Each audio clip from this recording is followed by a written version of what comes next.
This is the Monday, March 26th meeting of the Clinton Public Schools School Committee. We will start with a motion to accept the bills. So moved, Mr. Chairman. I'll second. Motion and second. Is there any discussion on the bills? There being none, all those in favor? Any opposed? Unanimous, thank you. Motion to accept the minutes from the meeting of March 19th, 2018. So moved, Mr. Chairman. And is there a second? I'll second. Thank you. Any discussion on the minutes of March 19th? There being none, all those in favor? So moved unanimously, thank you. Do we have Sam, our student representative? The first robotics team had a competition this weekend at Bryant University. They finished 14th in qualifying, but were eliminated in the quarterfinals. The team received the Judges Award. The ELA MCAS will be held at CHS this Tuesday, Wednesday, and Thursday.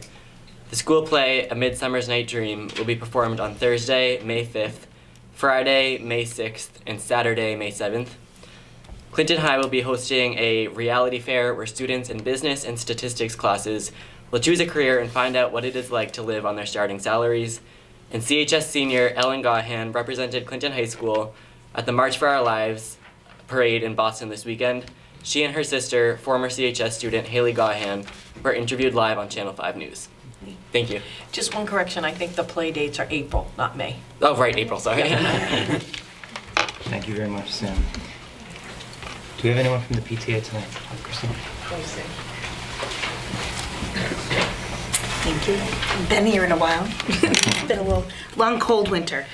So I just first want to thank our PTA members, Kelly Turcott, Laura Taylor, I know there was a few other moms, and I can't remember who they were, for running the concession stands for our show Friday and Saturday night. They hauled, they just really, there was crowds and crowds. I mean, people wanted their popcorn. It was very successful. They were a huge help. Our next meeting is April 12th at 6:30 at the Clinton Middle School Library. Everyone and anyone is welcome. This is where we suggest the teachers start coming if they need bus money for field trips or anything else for the end of the school year coming up. We will, instead of every other month now, we'll going forward have a meeting every month. We'll have one May and June. And we have pushed our trivia night to a later to be announced date in June, just because it just got a little crazy this winter. So it'll be a nice end of the year activity. Thank you very much.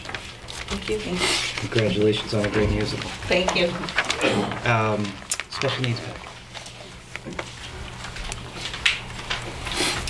Good evening.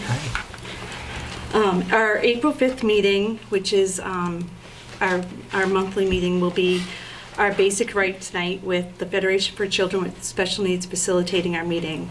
It's held in the CS Library at our regular meeting time of 6:30. During the month of May, we will be selling out order forms to sell remaining Clinton Mass t-shirts with the delivery date during the week of June 11th. And we as a council would like to thank the outpour of support for the Sean P. Hazel Memorial Scholarship. Since announcing here our first scholarship to be awarded at this year's graduation ceremony and the wonderful write-up in the item, we have had a huge surge of support, monetary and people willing to help fundraise towards our goal. It is a testimony to Sean and his family and to our wonderful supportive town of Clinton. To everyone that has reached out, thank you. We are currently in the works to add events and longevity to this memorial. There will be more to come and we will keep you posted. Along that same thought, we had our very first spring fundraiser for CPAC with participation in all the schools and the administration offices. The pins will be delivered tomorrow, and I don't have the exact numbers yet because we keep on getting orders. So we can consider it a success and are thankful to all that participated. Thank you. Thank you. Anything from the CTA tonight? I didn't see. Okay. Is there any public comment tonight? As always, we reserve the right to revisit that if need be. So this is the this is our favorite meeting of the month when we get to recognize people that are just doing great work in our schools, students and staff, and we have some awards to give out, Dr. Meyer. So I think we'll start with Mr. Rulo, if you want to start with your elementary students of the month.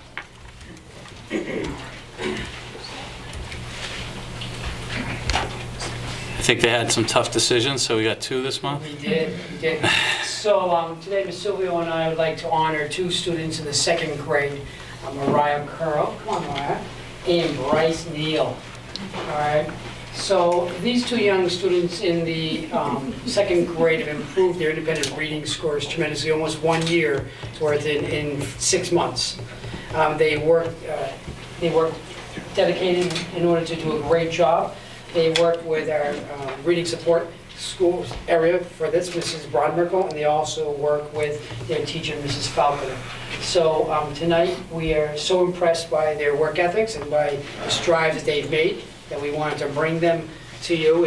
And with that is, they have 2 certificates in order to give them. So, all right, let's see. Bryce. And Mariah. Could we shake your hands as well? And guys, congratulations.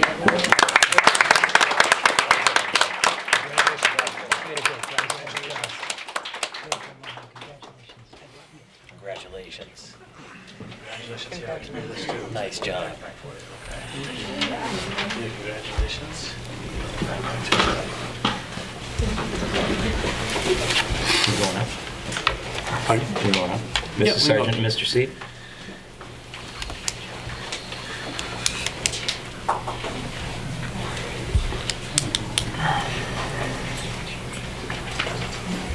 Good evening. So we have our student of the month, and thank you so much for showing up. I know it's difficult. She's not feeling well, so she's been out of school, but she came tonight, and we're very proud of her, so thank you for coming. Our student of the month is a 7th grade young lady who has really risen to the occasion without really anyone asking her to do this.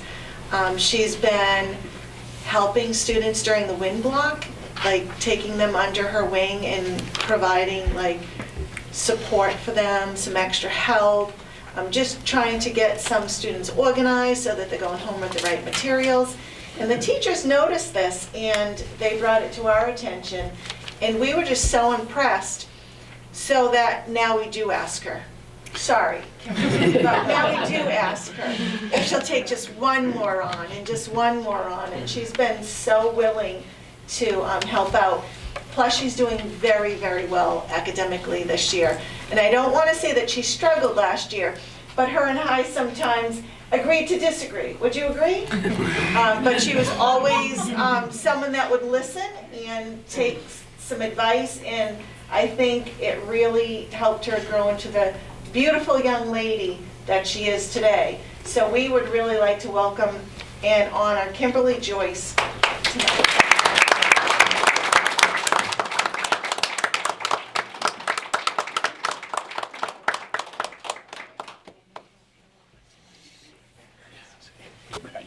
Congratulations. Congratulations, Kimberly. Congratulations. Okay, do me a favor. We'll do this. That way my, oh here. That way my back isn't in the paper. I was just showing, this is my good side. Do you want us to do this? We're also pleased to nominate the Employee of the Month. I don't know where to begin, actually, because Jackie Tincardi does everything, I think. I don't want to say, she does so much behind the scenes that no one would know, but I know Mrs. Zencraft announced the other night that she said Mrs. Tincardi made 26 jackets for the soldiers. Like, will you do this? Yes, of course I'll do it.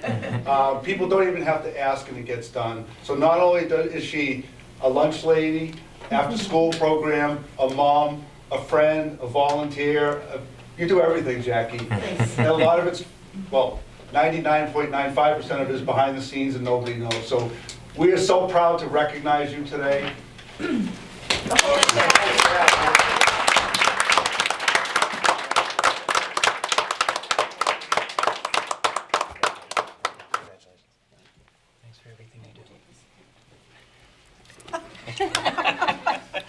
deserve it. Thank you.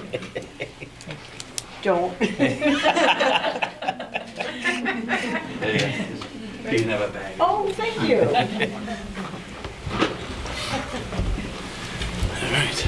And then we have high school. Yep. Mr. Hastings and Mrs. Cash.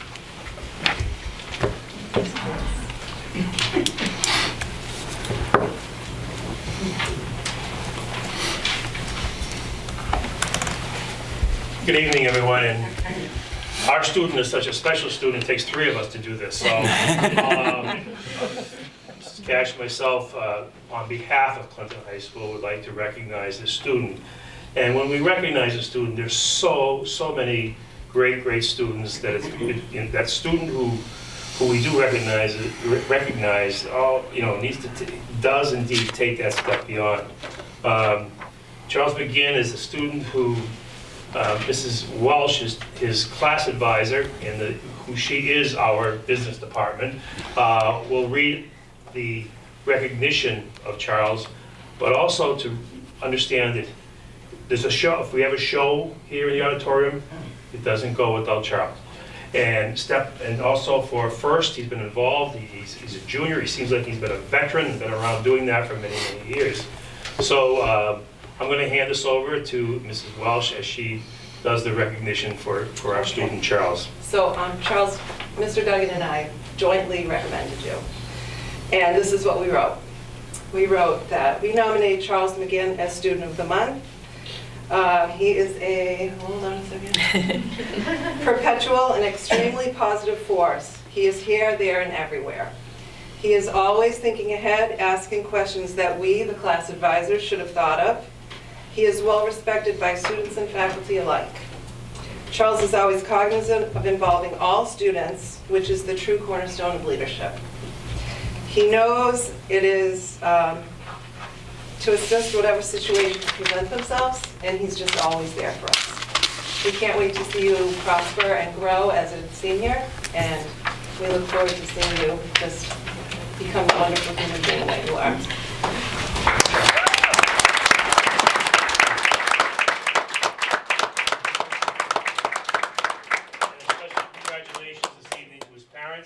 His sister Molly, and this evening as we recognize Charles. Thanks for setting greetings. Congratulations. Easy pretzel.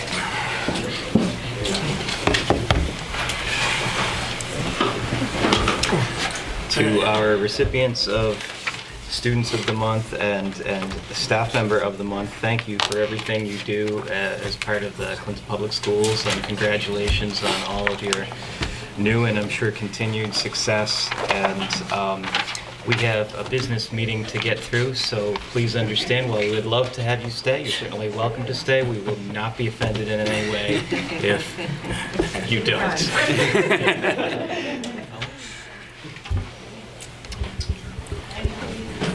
Mr. Superintendent, the floor is yours. Okay, so the first thing we have is a FY19 budget update. So if you remember, we presented the budget version B last time. That is posted on our website right now, that budget book.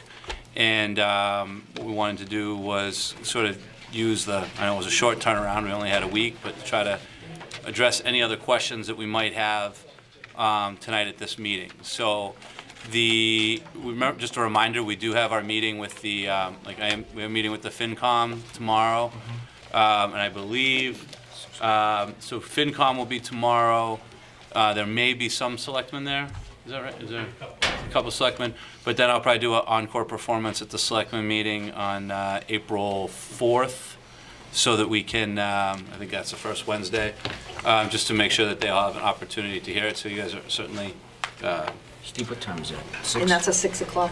tomorrow is 6 o'clock, FinCom is yes. 6. Yep, FinCom is 6, and then the Select select board will be is 6. 6:30.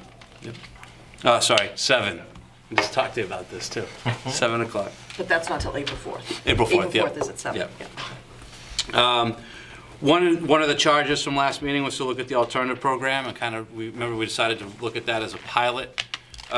So I tried to update that proposal a little bit to try to look at it more as a pilot. So what I One of the major changes for that, being a pilot program, particularly for the first half of the year, was I eliminated the position of alternative school administrator. Basically said that the duties could be assumed by central office administrators during the pilot phase, especially in light of the fact that our current budget calls for a director of pupil services next year. I think we would have adequate staff in that building. And I know that I at least currently hold my principal, assistant principal certification, so I could be listed as a principal if we wanted to get it as its own school code. So I think even as a pilot program, we could do that. Everything else I tried to just adjust a little bit for the number of class sessions in a half-year program. Instead of 108, there'd be 54.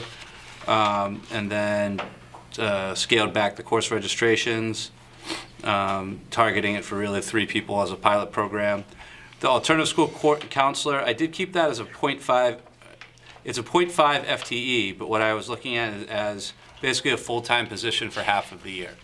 So what I figured is, even though those kids the students might not be there the whole time, we could get the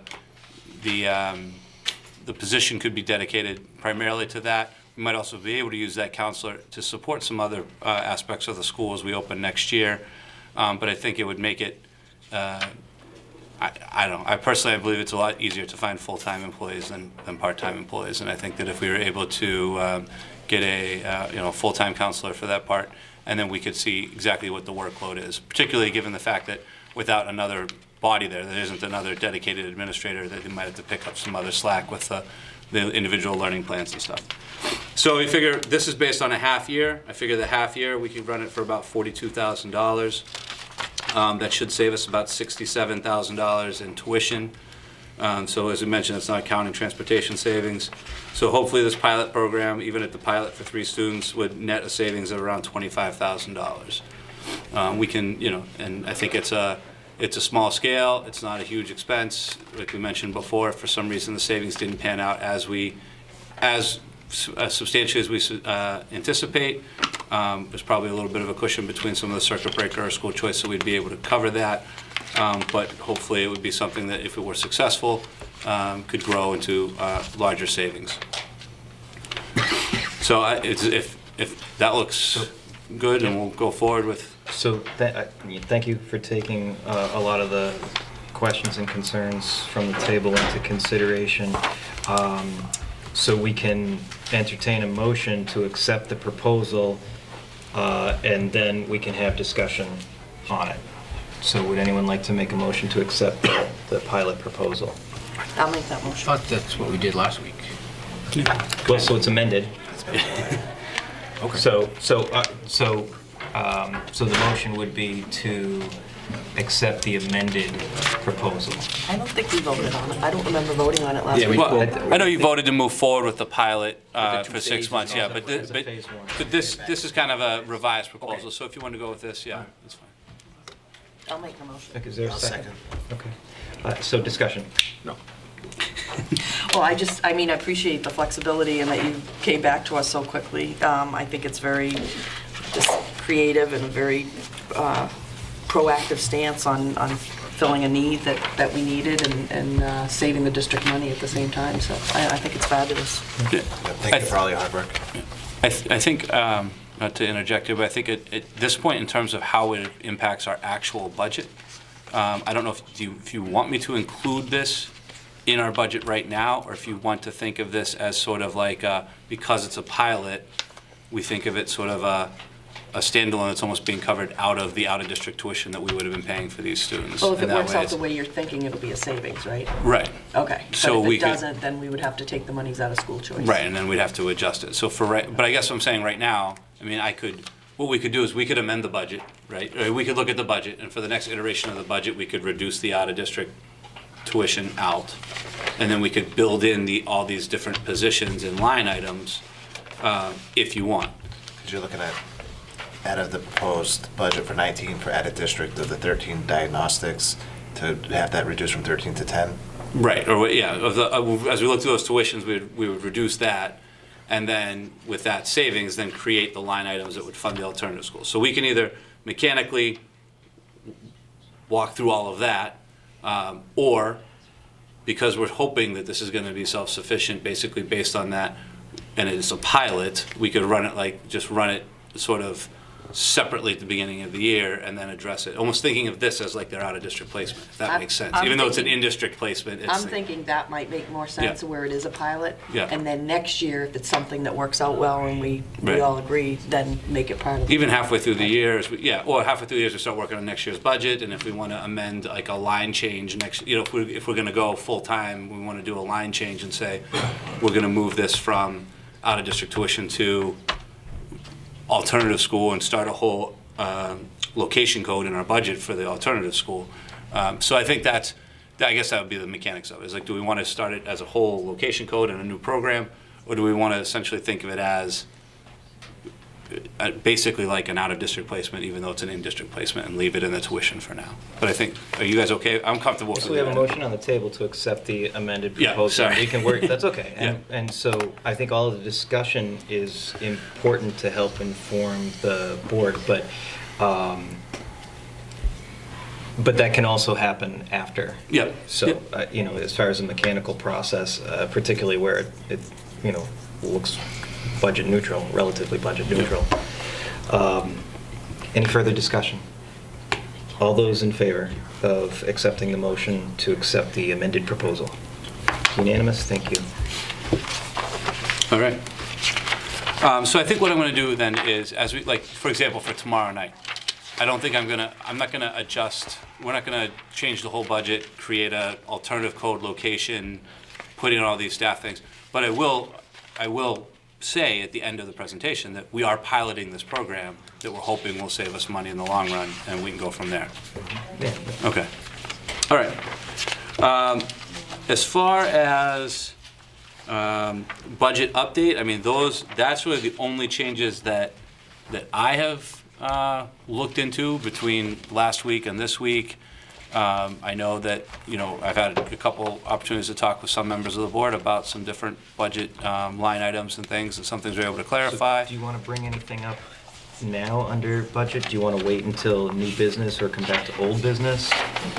Procedurally. It's whatever you guys would like to do. We have it's the FY19 budget update. This is kind of the agenda item, so if we have discussion or. This is an opportunity to ask any other questions that you had about the process or where we are in terms of Dr. Meyer and the administrative team's proposal and sort of where we're going with that. The only, and I did talk to Dr. Meyer, I don't know if I talked to you about it either, but with the warrant article for capital improvements. Yep. My opinion is that should all be put onto. Page 12, right? Yes. Okay. The facilities director. I mean, that whole article is all facilities for the town. And I don't think it's an assumption, but I would think that the other departments have other whether it's roofs or boilers or whatever, that this should all be Russ taking the entire, I mean, you've identified it, which is perfect. Okay, so now it should be him to identify, not just take all the towns and put in a big warrant article and then prioritize it, because if, I don't know what anybody else's warrant articles are, but if the school's asking for $126,000 and then, another department say police, fire, and they have all, then leaving it up to the voters to kind of pick whose warrant article they want to, where do they want to spend the money, where I think the facilities director is the one that should be getting up in front of the town and say, hey, I've got, 10 projects and it amounts to, $500,000, and if you want to make, people can make a motion on the floor, hey, I want to take them in priority, how they want to do it. So your question is one in terms of presentation? No, I think this or ownership. Ownership, and maybe, and I'm not saying you have to do it now, and I'm not really making a motion to do it now. Is maybe that's something. Yeah, I think that's something, and I think it's good to the town, to the selectmen and the finance committee, how they want to. How we want to prioritize them. Do we want to lump some together as one just for a facilities department? Because he must have a budget. Does Russ this year, want too. to regroup them almost as these are we have 5 different capital items that these are priorities for everybody, but he's going to regroup them as a facilities director as this is top priority, second priority, and they can vote on them that way. So I think it's a good point, and I think that's the point of the whole position, right? We want to make sure we're working together as a town. Yeah. I mean, otherwise it's the first warrant article wins and everybody else. Yeah. So just something for them. Strategically, Not to change now. Yep. Okay. Thanks. Anything else? I am wondering if we can have a discussion, possibly talk to Dr. Meyer about staying budget neutral, but tweaking the budget and fitting in a line item for a full-time athletic director. Right, so last month we talked about this, but that was more in the phase 2. Yeah, So- it was correct. And we only Last voted week, on the last phase week. 1. And yeah, it was last week. And that position was a 50% athletic director, 50%, I forget the title, special needs administrator or something. Alternative school administrator, yeah. So, I mean, I appreciate the effort to try to get that, but I feel like it's kind of like what we have now is already, we have an athletic director who is a teacher and then, also an athletic director. And I think it would benefit the district to have a full-time athletic director. And I'd like to have a discussion, maybe even talk about what, a range of salary and if, if the board agrees that this is a priority, we can just have a discussion with Dr. Meyer of possibly tweaking the budget, because I do think it's a priority enough where it should be in the first draft that we discuss with FinCom. I mean, I won't spend too much time on it, but just like, I think it would free up. I mean, right now the principals make decisions for hiring and firing coaches, so I think you'd have somebody that could take a little bit off the plate of principals. They can focus more on education. We already did that with the facilities director a little bit, and I think it's important we, effectively use the principal's time. So I think an athletic director in that role, evaluating coaches and handling that side of it. I think an AD can also look at the school from a district-wide perspective as opposed to from building to building, and really see the programs through, kind of working towards the varsity program. I think it's, in a successful program, I think it's important that like the coaching styles, philosophies, strategies, try to stay as consistent as possible as you move up the chain through different levels. I think a full-time AD can keep an eye on that. Marketing, fundraising, and almost like alumni coordination, I think could be a part of this position. I think it's a rare position where I think, if the job is done properly, it could almost pay for itself with all the different activities and all the different,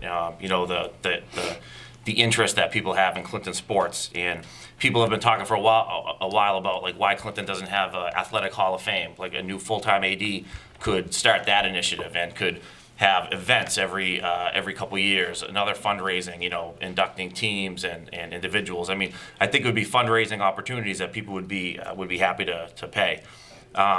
Student outreach, I know like Clinton's not alone. We have an issue with athletic participation starting to go down. We're definitely not alone in it, but I think a full-time athletic director can start initiatives to address that. I know we've talked just in passing about possibly almost kind of like a job fair type of initiative that we would have at the school where freshmen would come in. It didn't just have to be freshmen, but each extracurricular activity could be housed in the cafeteria, and the kids would come in and they would try to get recruited to join a extracurricular group. And maybe that could be an initiative to try to make sure, get a list of like students that are currently not participating in any extracurricular activity and see if we can get them to participate in something.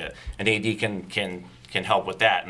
And lastly, they can help with emerging sports and sports that are on the horizon. I think it'd be nice to be ahead of the curve on some sports that we think are going to be like the next big thing and get ahead of the ball as opposed to playing catch up to different districts.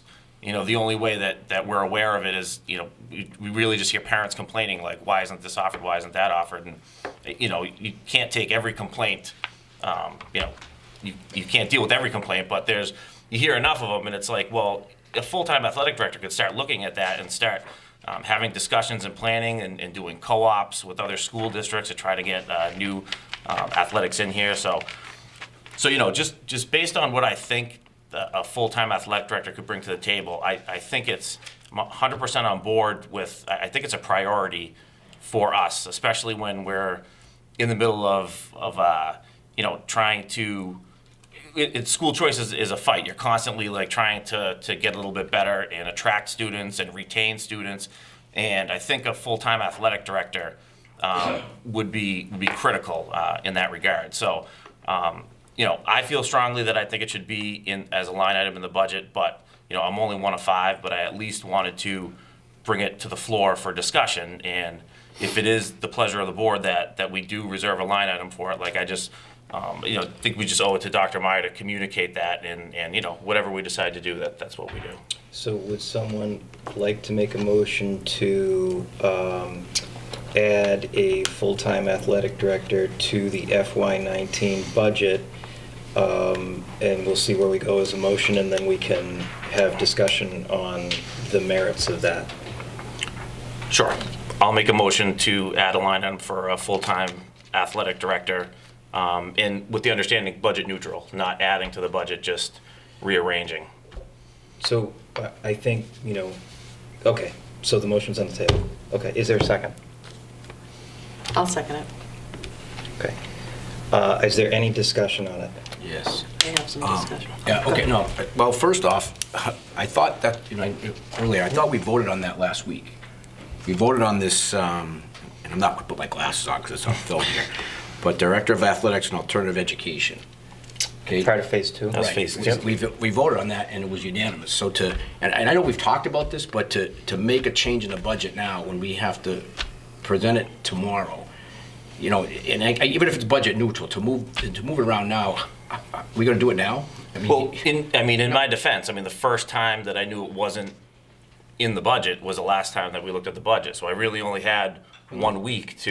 That was version B. We've had 3 budgets. We've had 3 meetings. That's never been in there. I know, and all during that time, I've had conversations about possibly getting the athletic director into the budget. So I was waiting to see if it was going to be in the budget. So the last presentation before the FinCom meeting is my last opportunity to advocate to get it into the budget. I understand we've had, but not in a meeting. We may have talked privately, but we never came up here.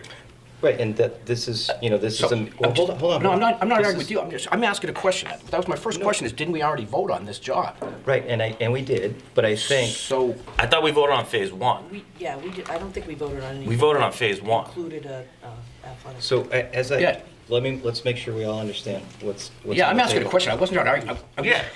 No, I know. I thought we voted on phase 1. But the proposal is to not wait, to change it so that we're not waiting for phase 2.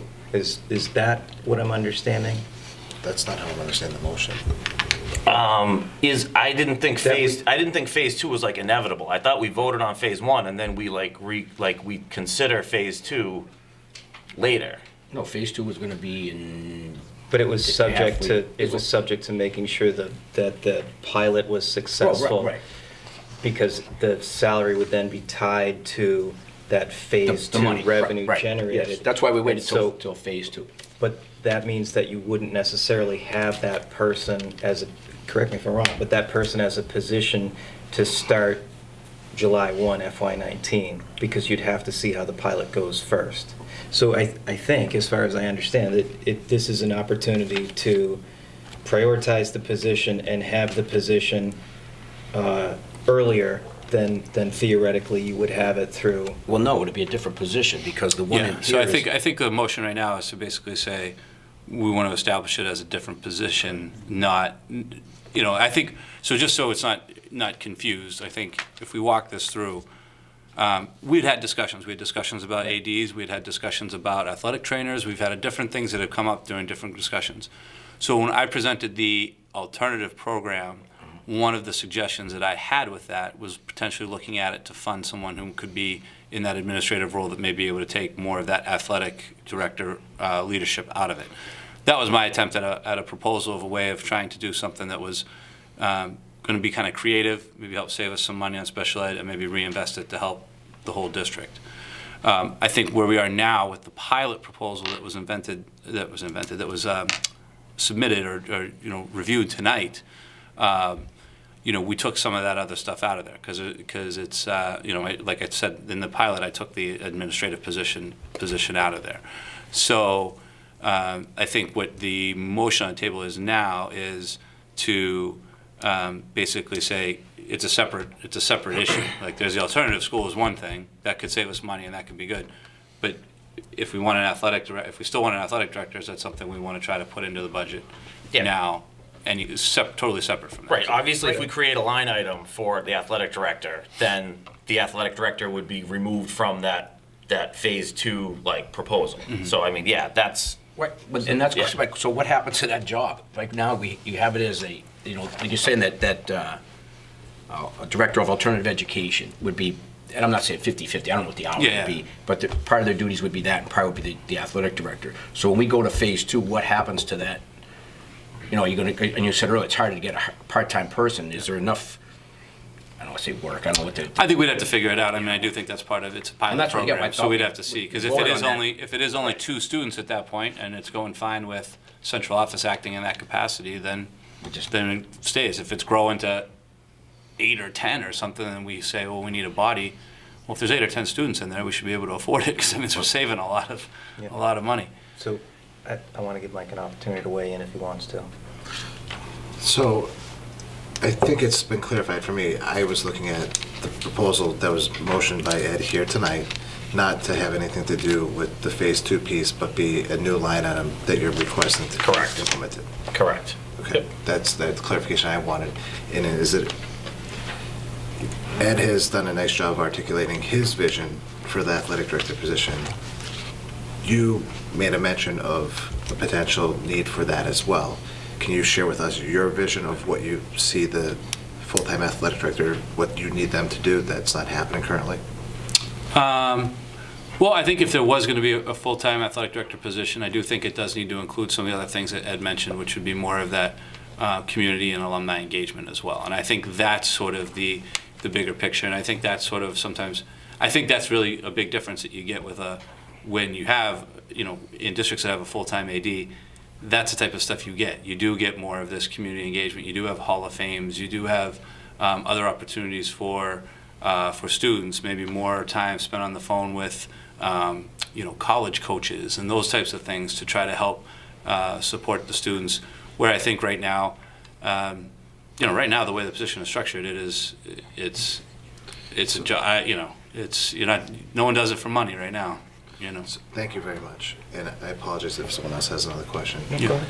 Just for clarification, and maybe Ed, you already addressed this, so I apologize if you did. Mhm. So we're looking at a motion to add a new line item for an athletic director full-time. Correct. What would happen to the current position of athletic director? I envision it would go away. If we had a full-time athletic director next year, then the part-time stipend would be eliminated. So part of what we're looking to motion to is to fade out the current, is it 0.6 or? Yeah, It's like it's literally like a 0.2. I mean, it's like duties off and gets a stipend, yeah. So it would require a posting and a Yeah. new full-time position? Okay. Thank you for that's just a clarification. Steve, you worked, and I know we did the subcommittees for the contract negotiations, and you actually you may remind me, did that come up? We're redoing all the stipends, coding them and all that. Did that come up at all? I'd say, honestly, we haven't, we've just still been gathering a lot of data for that subcommittee. We haven't had a lot of, Contracts take longer than I thought. Right. Yeah, I didn't know if because like you said, if you're doing away with it and you get I do think I'd that love to see if Paul was still here, but yeah. I guess you answered my question. And I'm happy to take your question, but I just want to make sure we're very, very careful that we're not, delving into any part of the work that we're doing with regard to negotiations. So just so that we're all on this. Yeah, this was addressed in an open meeting. Ms. Quinn. When we started to just talk with the CTA board about stipends and bringing them more into line with what's happening now, and looking at other districts, we set the athletic director position, the athletic director stipend. We said, we're not even going to deal with that at this moment because we know that most school districts are going to, it's no longer a period off. It's become a much bigger responsibility than one person can now handle on their lunch hour and one free period. So we so far, we haven't done a whole lot with that, but we looked at that as an outlier. Okay. And just said that we assumed that that was going to be a whole different discussion. All right. Thank you for sharing that perspective. Okay. I just had a question. So is this, you would be considering this a full-time, full-year position?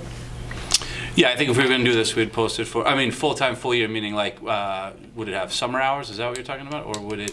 Right, like it Like a wouldn't be 12-month like a position? teacher that would take off for the summer. It Yeah, would I be mean, only- I do think that it would be something, I think the advantage to it once you become sort of a full-time AD is you can have some more flexibility with hours, you know? So it's the type of thing where, yeah, the understanding is you're going to be here till 9 o'clock at night, so Right. I don't necessarily need you here at 7:30 in the morning.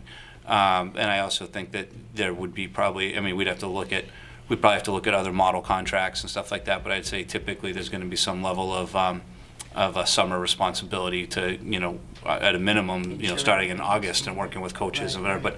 But I think, you know, typically, you know, it's going to happen all the time anyway. They're going to be connecting with each other to do, you know, schedule changes and refs and all I that know stuff. this has been a discussion for years, and we've tried creative ways to try to, you know, maintain, to be,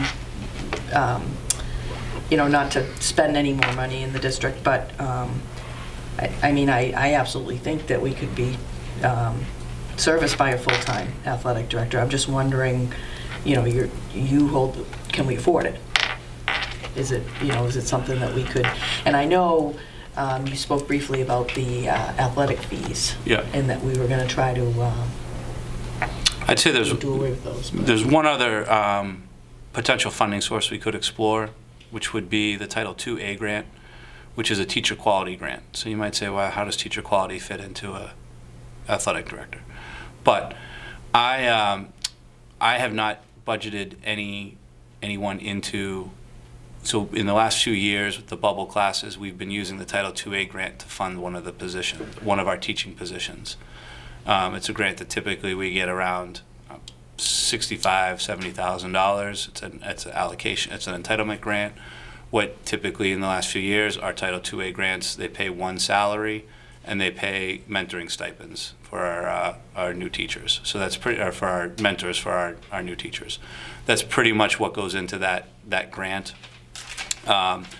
The one option we could do is we could look at moving one of the teaching positions that would qualify for the class size reductions and earmark that position, essentially eliminate that position from our budget. That's what we'd be doing.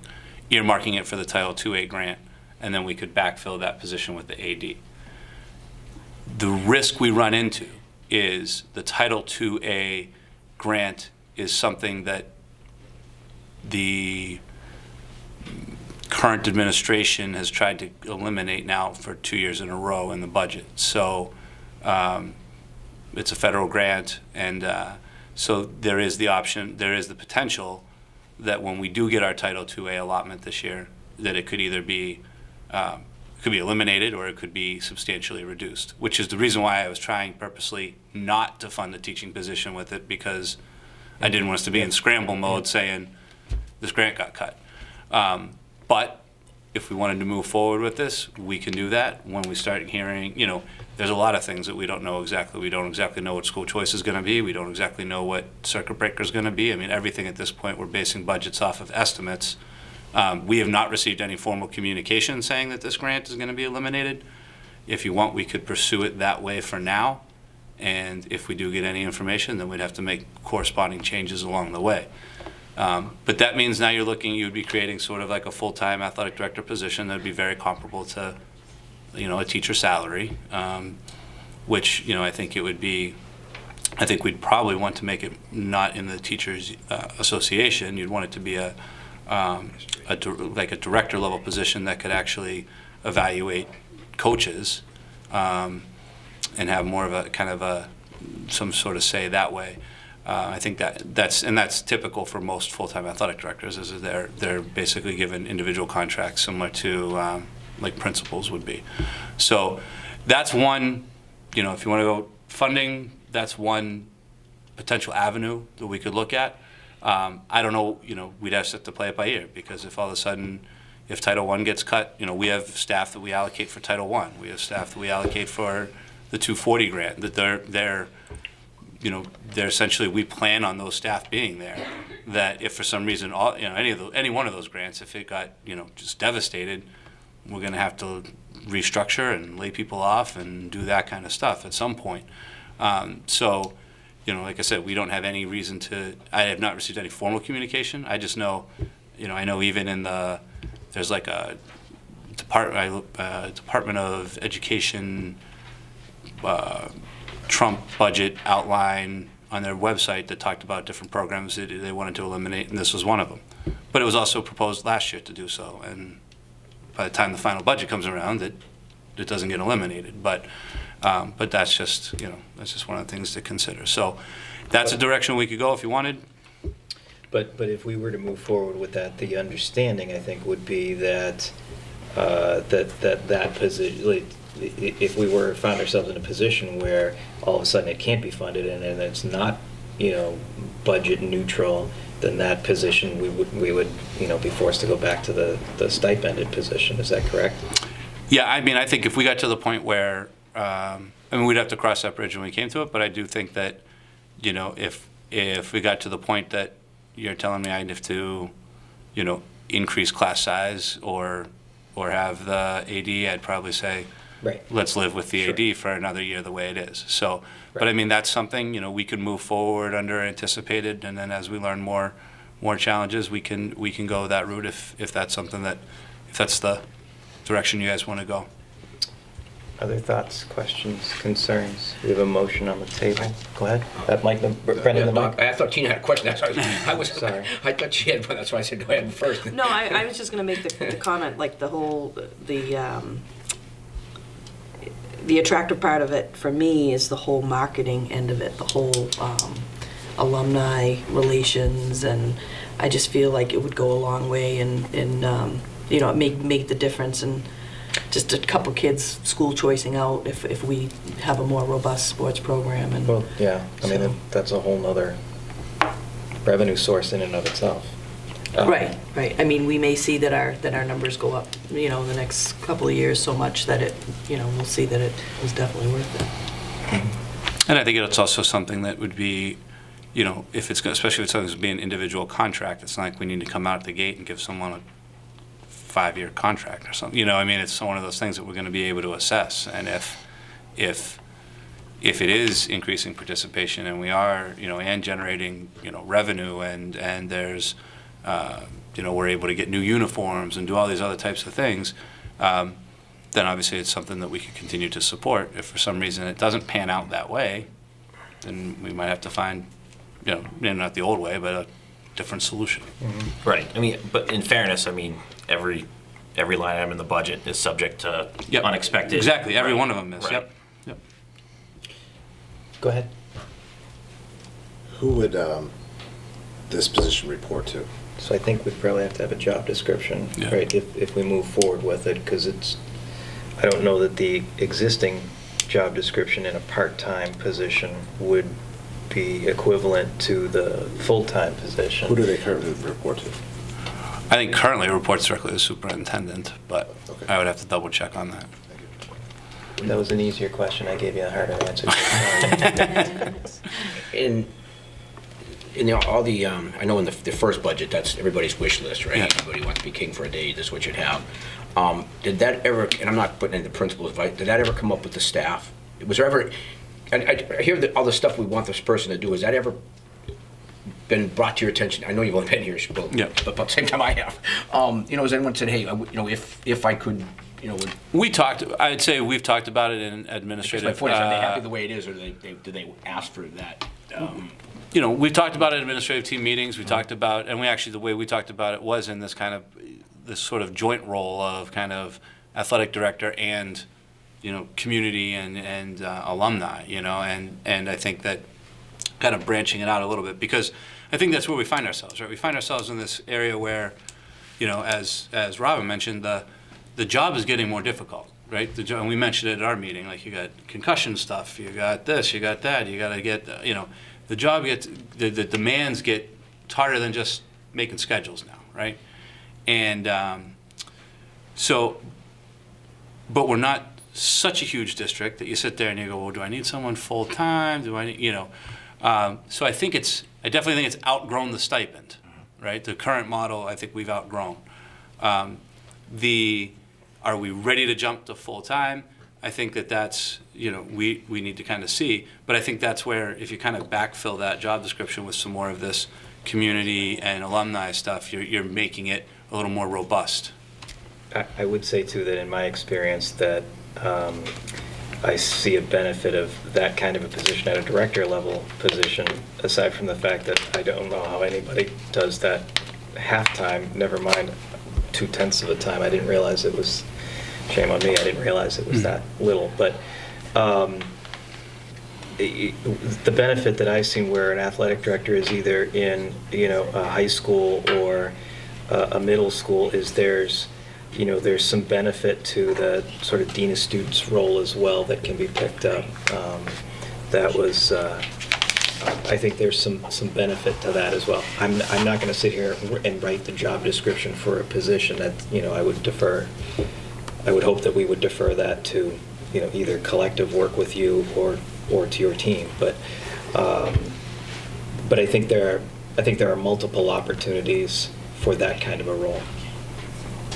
So I could support it. Yeah, I guess on that note, I'm not against it. I just, somebody down here, asked what happens to the current one. I guess, and then kind of a short notice, but I'd kind of like to hear from Mr. McGrail. And, not that he's going to talk himself up. Well, I guess he's talking himself out of a job. But, what does he see that, like, in other words, what's his, and I know he can't, but what is, like you said, right now it's kind of a part-time thing. Jack, do you have enough hours now, or, do you see it as a half-time, a full-time job, kind of his take, or, Yes. I don't know, the last AD, which was, I don't even know who it was.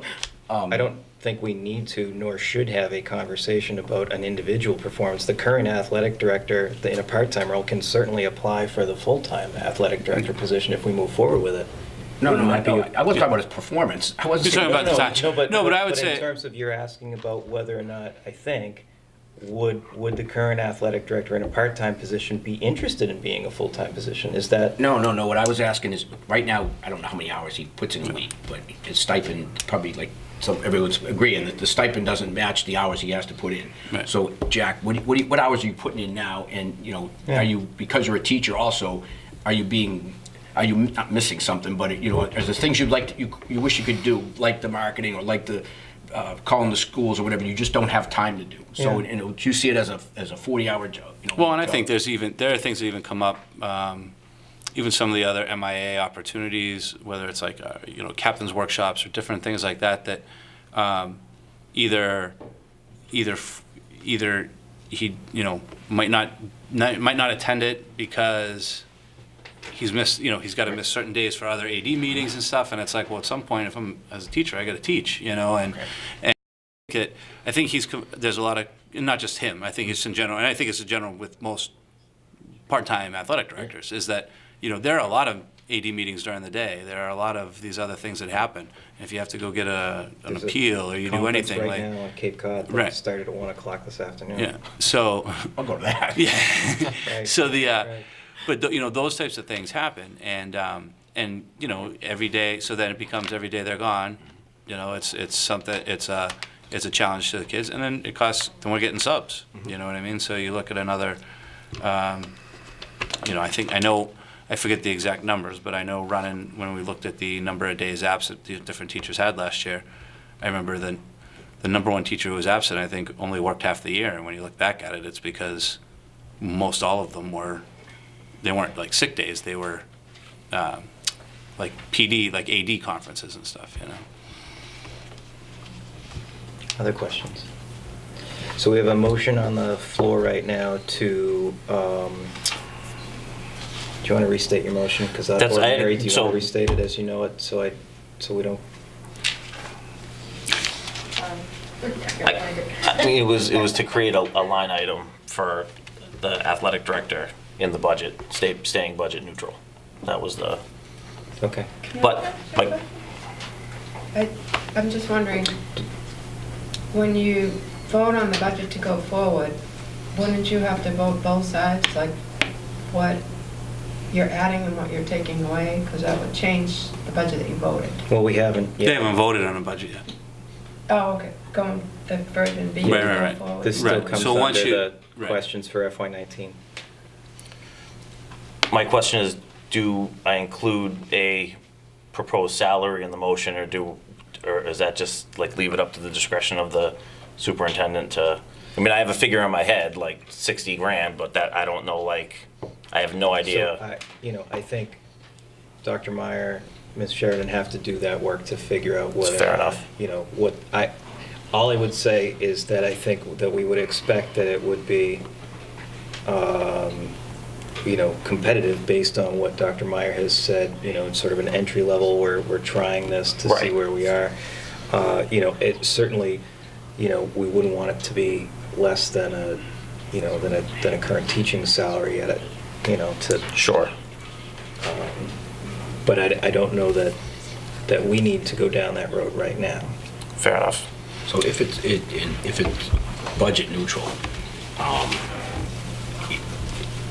you don't have to make those changes tonight because we're not voting on the budget till after you see the finance committee, right? So Right, so essentially, I think what I would do, if this were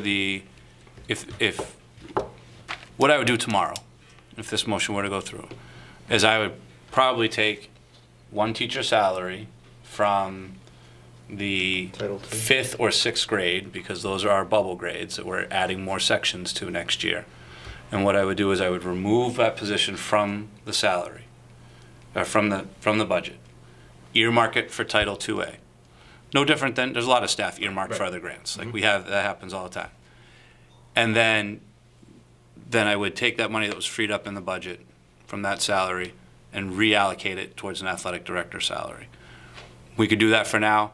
I think what that does is that gets it on the table, and I think that's kind of your point, I would think, is that basically if something's not on the table tomorrow night, it's probably not coming on the table later, right? If it's a priority, it's either a priority or it's not. Right. But we could, so if it's a priority that you agree on, that we want to move forward, get it in there, then we can do that. That's a pretty simple change. It's not like I have to go through 10,000 line items and try to get $1.50 out of each one.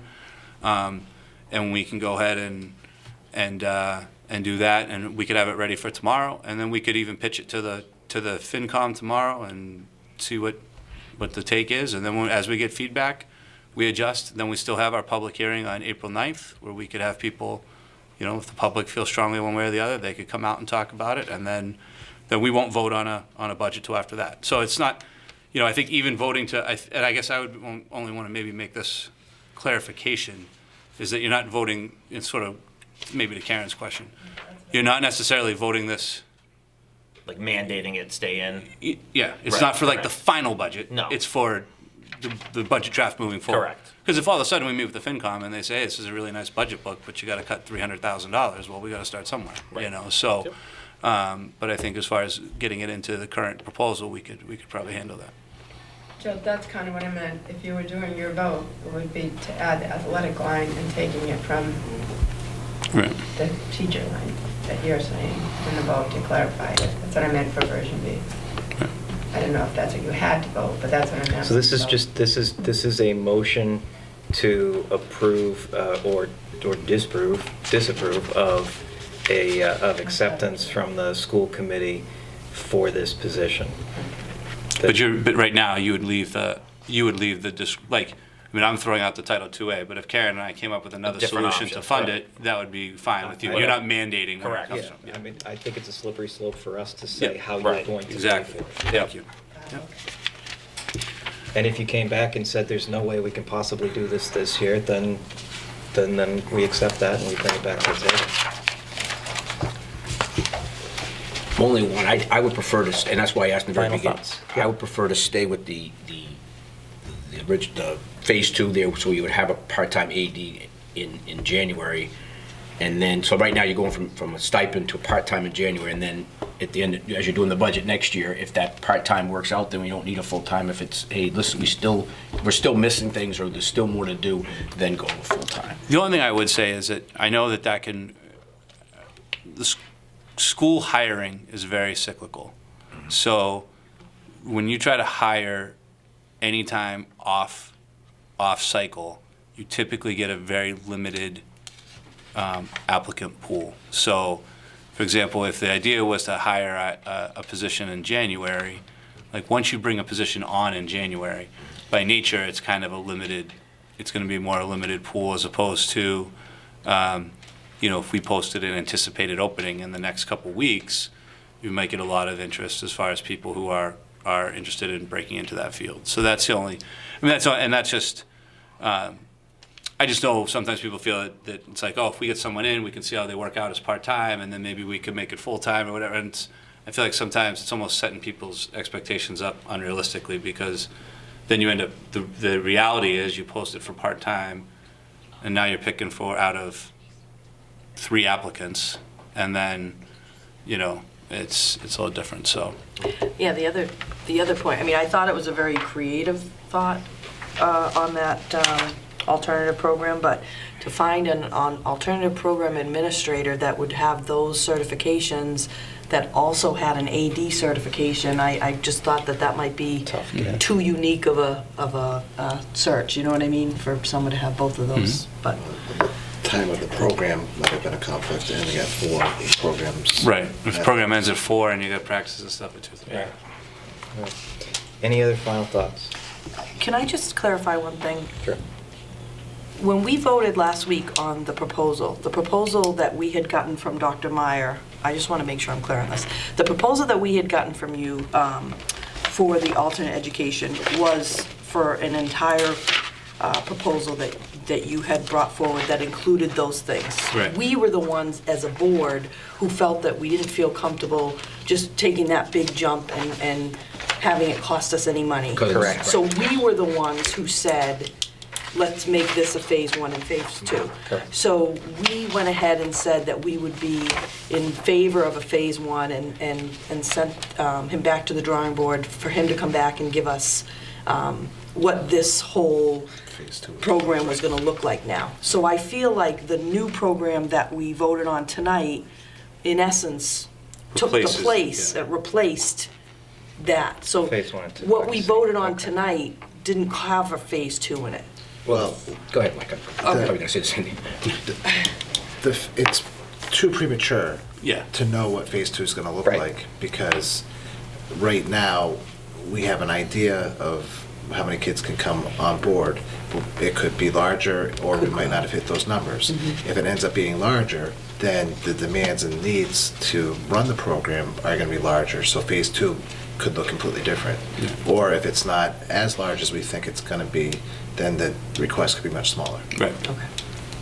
Yeah, if it ends up That's- 2 no, people, that's- it could run just as is for the whole year, and we might not make any staffing changes, but it would still basically pay for itself with 2 kids. Good? Okay. All those in favor of the motion? Opposed? Thank you. Anything else under FY19 budget?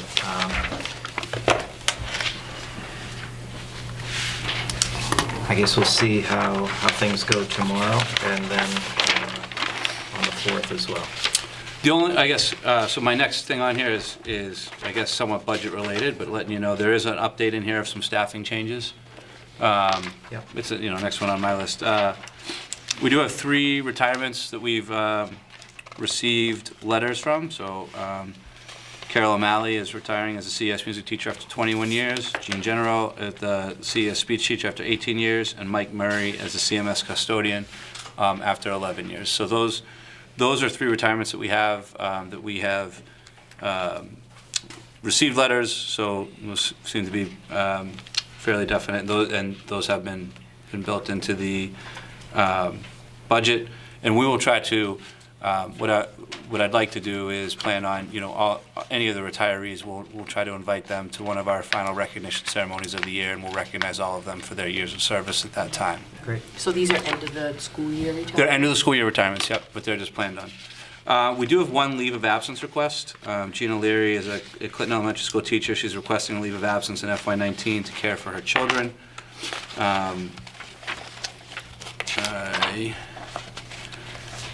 She did write me a letter saying, I am requesting a year leave 2018-2019 due to a lack of childcare and what makes financial sense for my family. I hope this letter allows the district enough notice to find a long-term substitute to cover my position for the 18-19 school year. Thank you for your time and consideration. So I know we can approve or not approve these letters. It's up to the board. I think my recommendation at this point would be that, given that we did actually end up, it was one of the questions last time, right? We ended up eliminating a few positions with that, and we're trying to sort of work with our staff to try to find homes for everybody. That actually, I think that this one-year leave of absence would be beneficial to us as we look to try to minimize the impact of some of the staff changes. So, I have no objection to the board approving it. Can I have a motion to approve the leave of request? Make a Leave of motion absence request. to make leave of absence request for Gina Laird. Okay, and second? I'll second. Any discussion? I'm not sure totally. Yeah. I know we're looking at human resources Yeah. and strategic planning, but wouldn't she have that available to her based on the like Family Medical Leave Act, where you can take up to a certain amount of time off for maybe if you have children under a certain age? I think she probably could, but she would only be protected 12 weeks, sorry. 12 weeks. So this is requesting for the entire year, yeah. So I guess that the only question that I would have then building on that is, And this would be an unpaid leave. yeah, Yeah. yeah. So, forgive me, I don't know the contractual language on it, but a teacher can request to have a position in the district, but not necessarily that particular position. Correct, yeah, so when they come back, they would be, so if they're like an elementary teacher, it doesn't necessarily mean that they're going to be back in first grade next year, but it means when they come back, they're going to be somewhere in their bargaining unit that they're qualified for. Great. Any other questions? All those in favor? Unanimous, thank you. So there is a summary of the, we had the MASBO review, we gave it to you, the operations review, we gave you the giant packet. Karen went through and did a great job on this, of the full financial operations review. Just trying to summarize the commendations, the recommendations, and some of the actions taken so far.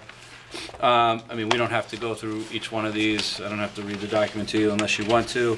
But I think for the most part, there's a lot of, I think a lot of the things that they are recommending, a lot of these things we have kind of in the works already, such as, looking at trying to get on one software program as a town, exploring a joint, even looking at exploring a joint human resource position. I mean, that's on the strategic planning thing. So some of those things are already in there. I know, right away, they spoke very highly of the special ed van, and they said we should look into, potentially purchasing more of those. And I do think that that's something that we will probably do. I just think it'll be for the next fiscal year once we, we're still working through some growing pains of the finding drivers and that kind of stuff. I mean, we have one driver. If we had a second van, I don't even know who would drive it right now. So, and we've posted for them. So there's some things like that. So we need to continue working on some of that. But so this is, I don't know if anyone has any specific questions on anything from this summary. We can always revisit it at a later date if anything else comes up. But I just had a question. They referenced the purchasing, and I know we've talked about this in the past, and it's something I would have hoped that the town would have gotten to, but a whole like centralized purchasing, either department or some type of a collaboration between the town. we should be able to do that with the software package. So right now, I know one of the ones we're looking at is Munis. And I know, for example, from working with Munis and other systems that, it would basically streamline that so that, basically at the building level, you could initiate a requisition form, and it's just going to kind of get approved all the way through and be able to be more streamlined. I think right now there's a lot of, the best way I've summed it up is I feel like right now we have a lot of double handling of data, whether it's payroll information, whether it's POs, whether it's where someone's entering it in this and then they're getting a report and entering it in that. And I think that one of the things that could really just help our efficiencies would be moving to that shared system. And then I think once we got there, it might even be able to look and say, all right, well, now that we're all feeding into one bank, now what can we do?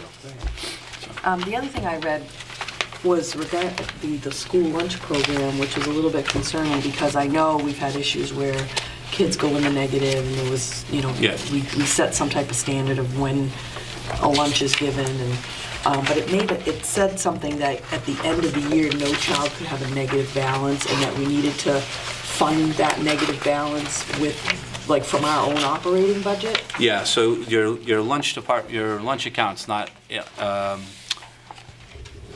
you're not allowed to have a negative revolving, just like you're not supposed to have that negative student activities account. So if your lunch account were to go negative, then you have to make it up out of your operating expenditures. But, I'm sorry, maybe I misunderstood. Did they mean individual students' accounts? No. Those revolving accounts? No, they just mean. No, the entire account. Yeah. Okay, Yeah. all right. I think I No, we can I must have carry like a student balance from one year to the next. Like if a Okay, kid owes all right. $10 at the end of this year, and we know next year, or sorry, in the year, they could owe $10. Oh, okay.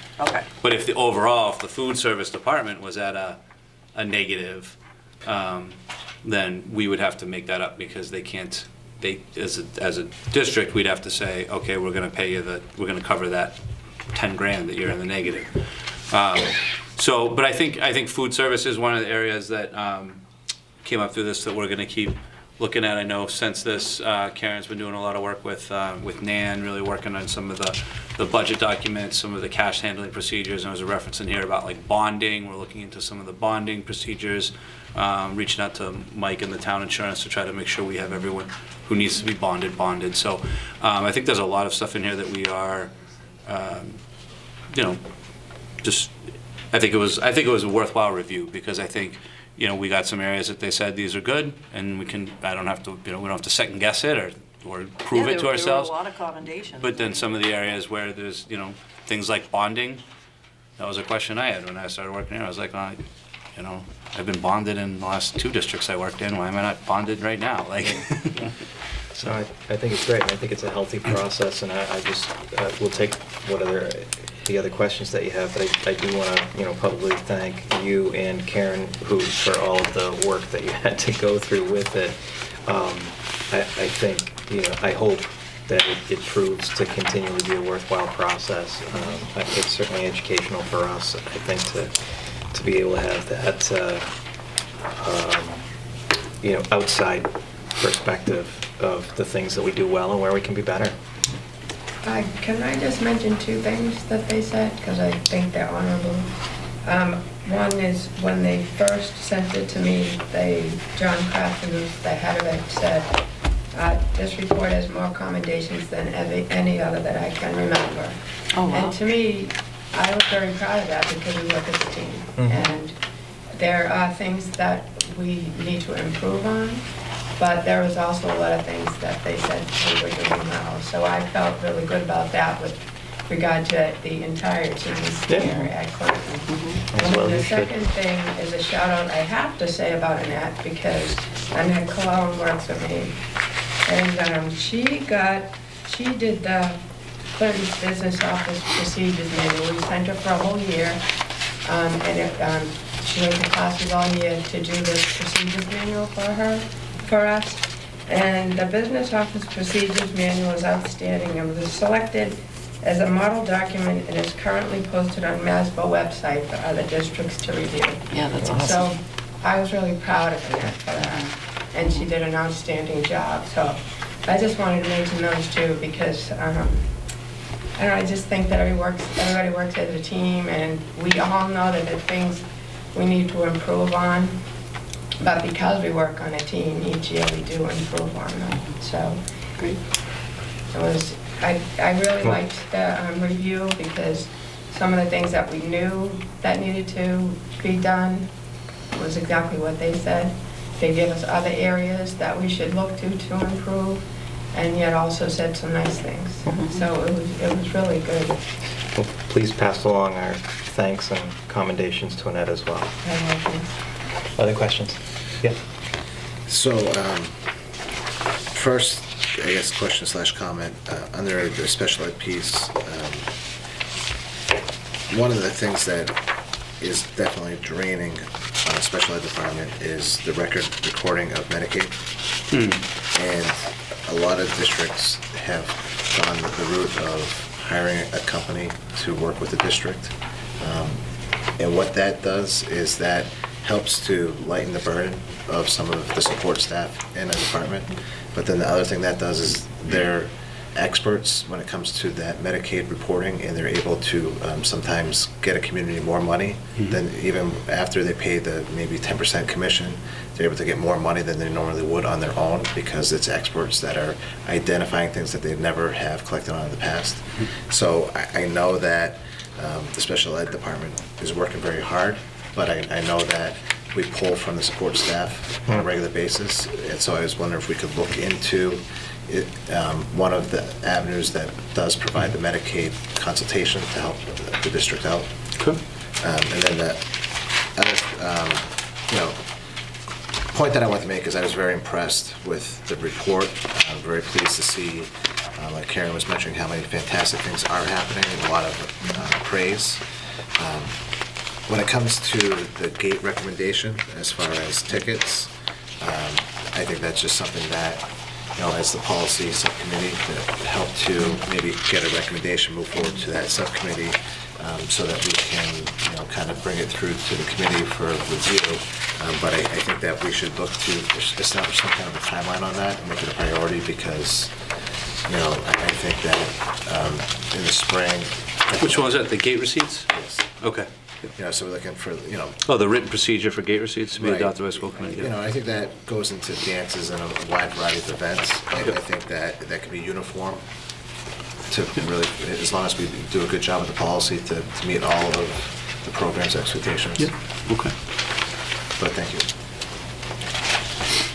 Steve, real quickly, and I kind of goes into that warrant article with the facilities director. I see this with the custodial staff, and I know the facilities director, that's a brand new job in town, and it's still being, kind of massaged and everything, but if they give you a timeline of when the custodians would, and I know that you're dealing with, when he's dealing with his staff that he's putting together, a lot of them are, there's different unions involved too, so if they said anything as to when, our custodians would really not work for us anymore, I guess is the best way to put it. I don't know the timeline on that. I know we were trying to get together with the town council on just the whole strategy and the process of, like, where do you even start? Because you're gonna look at, are you pulling people from this union, merging them with this union, and then taking these guys who aren't even in a union and saying, this is your union now. So, I know we were trying to arrange that around some of the meetings where town council is coming out here, but where particularly the labor attorney that they were using for some of the town negotiations was going to kind of try to walk us through that process of the timeline and procedures for it. So, I don't know the full timeline. I know that our custodial contract, our custodial and clerical bargaining unit is up next year. So we would be in contract negotiations with them next year. So I would think that hopefully we would have, before we enter that negotiation process, we would get some direction on what the next steps were from the town, working together with the town. That's just so the custodians know. That was my thing, Yeah. I'm sure that everything kind of, the rumor builds steam, and I don't know. The second thing, and it kind of hit on what Tina was talking about with the negative balance. Is there any way, and I've talked to a couple parents, and what happens is, we're talking about the younger kids. So they send their kid to school and there's money on their account, and then when they look and they find out that their kid's, buying himself a breakfast that she just fed him, or buying ice creams for the whole class because they don't, is there a way that the parent can go on there and put a maximum that their student can spend every day? I'm not positive. I know on my school bucks, there might be something I can check with. Yeah, and even if that's how we do it, under my school bucks or something, so that we can make a note. Right, so if I'm putting on $3 a day for you or whatever it is for lunch, then I should be able to, I want to restrict it so you don't buy 6 lunches or 5 lunches on Monday and then you're out. Some of them get that negative balance and can't believe it because they, just, Mrs. Sargent, did you want to weigh in on that? I know that a school man puts a red flag, so when Anne Marie Sargent's account comes up, it says cannot buy ice cream or can only have 1 snack or 2 snacks per week. and it's really tracked so that they Perfect. can red flag different And things. so the parent They're can- very good about it. So, Parents just email Nan, okay, and then she puts a code on there with a note. So when it pops up, whoever is at that So the register cashiers will see know. the flag. perfect. And I know when And we they did, can see their account on, if they're on My School Bucks. Well, that's what's happened, is that they see the account after the money's been spent. Yeah. You know, that's the, that answer right there, I'll just have them email Nan, because, you know. and I know for the elementary, the beginning of the year paperwork that we had to fill out, you had to say when you would, how many times a day would you let them have breakfast, how many times would you let them have lunch? So there is a form that we filled out. so Get they some would for the have an elementary, idea. yeah. But they could just email Nan and then, I perfect. can ask the guy, because that guy is coming out, it's next week, it's from My School Bucks. Yeah, it does seem like that'd be an easy thing that My School Bucks would have encountered, where you could put like a daily max or something in. And, I think yeah. so. Because he's coming out to review other areas maybe we might use them for, so I'll ask him that question. Thanks. Any questions? All right, and like I said, I mean, that's a doc, you guys have the full report, you have that summary sheet. I know Karen and I will be working off some of that summary sheet as we keep going through, and any other things that come up, feel free to reference it, and we can go from there. Safety update, so I have policies and procedures here, so I think it's the last thing in your packet is the searches and interviews policy, JIH, the one that was reviewed by the lawyers for dog sniffs of student lockers and automobiles. Basically, you know, this started with the conversation of potentially, you know, bringing the drug sniffing dogs in. This was the policy that policy committee we decided to send it to legal to review. This was the policy we got back from our legal counsel. We approved it for a first reading last meeting. So I don't know if there's if you guys are ready to make a motion to approve it, or if you have concerns with it, or anything that's come up in the last week. So we can entertain a motion to approve it and then discuss afterwards. Would someone like to make a motion to accept policy JIH as a second reading? I'll make a motion to accept JIH as second reading. Is there a second? I'll second it. Okay, discussion? There being none, all those in favor? Unanimous, thank you. And then it says policies, and it says slash procedures. So I did hand this out to you in a separate packet. It says the school crisis response protocol revisions, March 30th, 2018. So what we're working on is trying to, as we mentioned in the plan, the safety forum and those types of things. We had sent people to Alice training. We had a safety committee meeting on the 21st. And at that meeting, we looked at a few different things. One was the code blue and code red. What we're going to do is remove those as response protocols. That's part of the current practice. Is essentially you don't need to color code and make all this stuff. Just say what you're doing. Replacing it with more of a shelter-in-place response and a lockdown response. The shelter-in-place is basically a response to a the examples you normally give at maybe an elementary school level is like, imagine a dog got in the building. And so you might go shelter in place. It just means you can't go out in the hallway. You can keep teaching in your class, doing whatever you want. And then lockdown. The lockdown would be kind of a modified lockdown, though, to start incorporate Alice principles. So our goal is to review this protocol in a preliminary fashion with staff on Friday. That's now the half-day PD day. On April 3rd, review the protocols again with all staff at faculty meetings. I will share this, posting it online and doing a Connect Ed to parents on that Wednesday, the 4th. And then I might get it online before that, but at least on the 4th, I'll make sure people know. On the 5th, teachers are going to reform and review the new procedures with the students in their classrooms, not a full drill, just a discussion of it. And then we were looking at lockdown drills. The 12th and 13th is when we thought they might work. We might have to tweak that, only because there's a couple other things going on the 12th that we had forgotten, but we'll work those out. When we do the drills, we'll have the Clinton Police Department there. They were well represented. We actually had 3 members of the Clinton Police Department at the safety meeting. It was great turnout.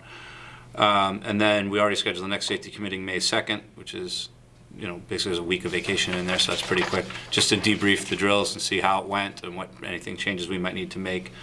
And we're also looking at trying to do the additional online ALICE training for staff. So our trainers have been trained in how to teach people about the different scenarios and different things that go along with this. But they can't actually train people until they've at least taken this online training. So I've sent the inquiry to Alice to try to get the quote for what it would look like to do that training for our staff here, and our goal is to try to get them to do that. Remember, we were able to add a couple hours when we split that day up. We had some, so it's like about an hour-long online training. So we'll probably have them do that on one of those days, so we can get everybody ALICE trained. So that's sort of the timeline we're working for the revisions. You can see sort of the response protocols on the next 2 pages. There's the crisis response protocol, the shelter-in-place protocol, lockdown protocol, and then there's some notes for training and reviewing with students on the last page. And I think the biggest difference that we're making at this point is really in our lockdown now. The number one difference is, I guess there's a few. One of them is more informing, right? More communication on what is actually going on, not just code blue or code red, but maybe even keeping other, if you know something's going on, say what's going on and where it's going on. The other thing is when you go into lockdown in the room, encouraging people to, instead of huddling in a corner, they want to grab some sort of like a distraction device, and you kind of want to spread out and sort of take cover in various parts in the room, even including barricading the door. Just keeping in mind that you don't want to barricade necessarily, you don't want to pile every single desk up in your only exit in case you needed to get out. And then after that, basically that's sort of the, remember the question in the forum was like, if we can't do everything, all of ALICE, can we at least do the A and the L? Well, that's what we're trying to do right now. We're doing the A and the L and probably the I to inform. The counter and the escape, at this point, we'll start that with the teachers as we get them through the training, and we can start going through the scenarios. But at least we're trying to at least make ourselves, secure our environment a little more with like the barricading, make ourselves less of a target by spreading out and having something sort of a distraction to at least try to get an escape route if there is some sort of, if your position is compromised. So, I also know that at this meeting, we talked to the chief a little bit. The chief came and talked about school resource officer and the potential for that, and looking at, they're looking at ways to kind of flex their staffing so that they might be able to put a consistent officer as an SRO during the week. The challenge they're running into might be sort of backfilling the weekend shifts that would pull that person off of. So I know that the chief and I are going to have some continued conversations about what that would look like and sort of what financial challenges that might be posing to them, so that we can look at it and say, is there some way that we could assist with that? I also think that that's something, you're not talking the entire year, you're talking, basically how would it impact during the weeks of school, and that's something that, potentially maybe it's something we could, once we get a number, see if that's something we could maybe do with school choice for a year or something, and then see if that's what we need to make it happen, or explore other options at the town. And but then if it's something that we feel strongly about and committed to, then it's probably something we just want to build into, quite frankly, the police budget, like that they're going to have a full-time SRO or however they want to do it. But, like I said, we're one big town, right? So it doesn't really matter if it's in our budget or their budget, as long as it's just at least it's earmarked that it's a day shift or SRO person. So, all right. So that's pretty much the update on that. I don't think we need any vote or anything on that right now. Thank you for doing that work. I mean, we were able to attend, and I think, that kind of, if nothing else, just the partnership with our first responders, continues to pay dividends, just in the relationship building and the shared commitment to physical and emotional safety. I have to say that the Clinton Police Department's been great with that. I think, especially even since that forum, I think after hearing some of the concerns from the parents, they've made a conscious effort to be more visible. That's one of the other things the chief mentioned, is that they want to start having. They asked if it was okay to have the regular beat patrol guys go into the schools. So even if he's not the SRO, he's the guy on High Street patrol.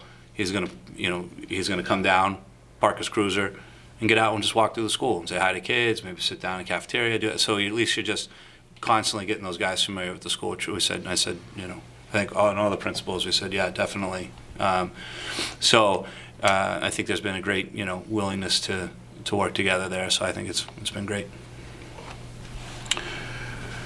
Facilities, I think it's the Little League has contacted me. They would like to put a batting cage at the Ash Street Fields. I think it would be of no cost to us. They want to put the batting cage in. It would be the same type of batting cage that is currently at Fuller Field. Be a 60-foot by 15-foot. They would, it says during the off-season that they would winterize and remove the netting. But when it's up, it would be available for use by the community whenever not being used by the Little League.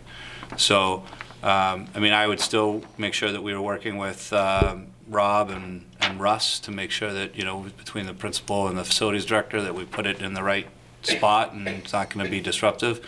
But I just didn't know if the board has any objections to, I guess, essentially accepting that donation of a batting cage and letting it be installed. Yes, they agreed to maintain it. That's the only thing. I don't, in like 3 or 4 years, don't want to have like a rusted, tattered, like netting thing that like now is our problem to have to get rid of. So as long as in the agreement there, you know, they're upfront about maintaining it and whatever, winterizing it, whatever they have to do for that. Then So they need to maintain it or remove it. Right, If they're not right. going to maintain it and, Right. you know, they decide they don't need it anymore, then come down and get rid of it. Right. Yeah. And So you did, the- oh, oh, go sorry. ahead. No, go ahead. I'm sorry. Go The ahead. Ash Street Fields are... Behind the elementary school. Right, and that, I think, is the minor league, but it's the Little League that wants to bring in the batting cages? It's all the same thing. Yeah, they've Oh, merged. They've merged it since you and I. Yeah, they've merged. It's all Oh. youth baseball now. Oh, wow, okay. Yeah, Clinton Area Little League. Yeah. Oh, okay, Yeah. it was very territorial before, yeah, so... no. Question, That's when I okay. came back here. Yeah, it used to be all One big happy Now league. they're all one big happy family. Oh, okay.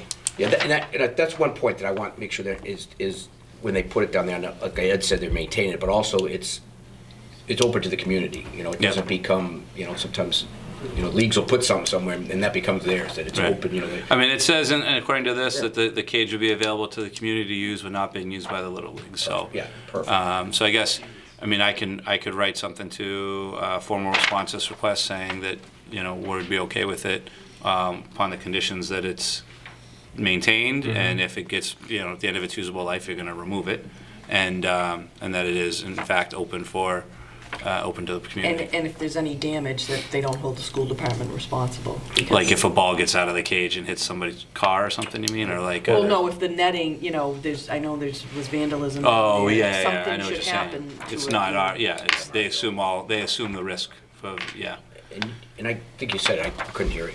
You said you're going to get with, so wherever they put it's not going to interfere with the playground or the recess, exactly.